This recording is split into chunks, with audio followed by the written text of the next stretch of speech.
Je suis avec Loïc Hervé, sénateur centriste de Haute-Savoie. Bonjour Loïc Hervé. Bonjour. Est-ce que vous pouvez nous dire ce que vous avez pensé de ce discours très similaire à celui prononcé ce matin par Jean Castex à l'Assemblée nationale? Un tout petit mot avant. À l'instant où on parle, les églises de France sonnent le glas. Je voulais quand même que nos téléspectateurs sachent que nous avons levé la séance pour quelques minutes et que, évidemment, le Sénat qui a observé une minute de silence est totalement dans la compassion avec ce qui se passe à Nice et dans d'autres villes de France aujourd'hui.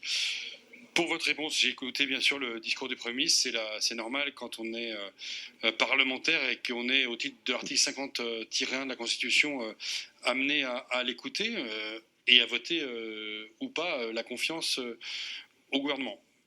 D'abord un discours assez rapide, assez court, avec peu de mesures, peu de choses par rapport à ce qui s'est dit hier soir par le président de la République ou même ce matin à l'Assemblée nationale.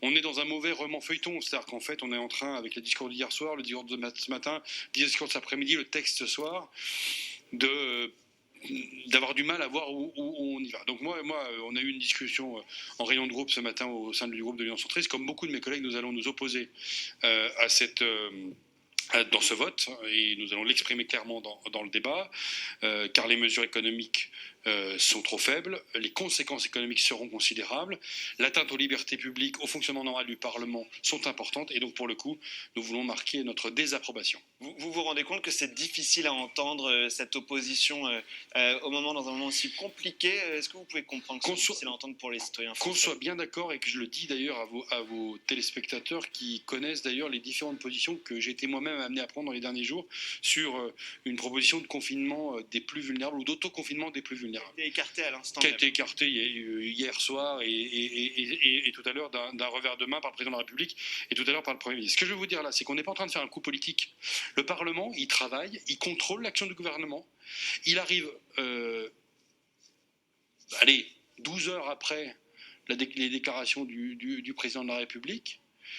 Et donc, il n'est pas associé à la place qu'est la sienne dans les institutions d'une République comme la nôtre. C'est-à-dire qu'en fait, on attend de la bouche du président de la République un certain nombre de décisions, on en débat et on vote de tout ça le lendemain, et on voudrait, nous, au nom de l'unité nationale, on voudrait qu'on vote systématiquement pour tout ce qui nous est annoncé. Mais on n'est pas dans un régime tyrannique, hein. On est dans une démocratie parlementaire dans laquelle le Parlement contrôle l'action du gouvernement. Et donc, pour être très clair, le Premier ministre est dans son rôle, le président dans le sien, et nous, si nous votons pour ou contre, nous sommes dans le nôtre également.